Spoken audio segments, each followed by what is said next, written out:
Hola, mi nombre es Daniela Terán. Y yo soy Fabiano Vincenzi. Somos Bosque, un estudio de creación de marcas de Costa Rica. Nos especializamos en visualizar marcas en espacios físicos, de maneras interesantes y atractivas que logren despertar los sentidos y atrapen la curiosidad del usuario. Durante este tiempo hemos tenido la oportunidad de trabajar con marcas globales y locales. Creemos que un espacio físico es una oportunidad para crear nuevas experiencias y generar conexiones más profundas entre una marca y el usuario.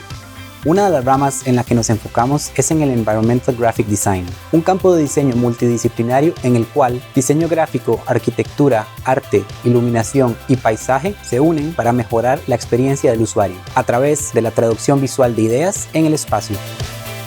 En este curso de doméstica aprenderás a plasmar el alma y la esencia de una marca en un espacio físico. Para el proyecto del curso trabajaremos un programa de Environmental Graphic Design con una marca real llamada Companies. Empezaremos contándote de nuestro punto de vista sobre el branding, qué es y qué abarca el Environmental Graphic Design. Analizaremos a profundidad el usuario, el alma de la marca y el espacio, para lograr, mediante el diseño, una unión perfecta entre ellos. Primero conoceremos a nuestro cliente, su historia, qué hacen, dónde se encuentran ubicados y su esencia. Después nos enfocaremos y conoceremos más a fondo a nuestro usuario, quién es esa persona a la que queremos llenar de sentimientos e historias de la marca cada vez que entra al espacio. Seguidamente, analizaremos el alma de la marca, qué es eso tan importante que queremos lograr transmitir. Identificaremos cuáles son esos puntos clave en el espacio que lograrán esa relación perfecta.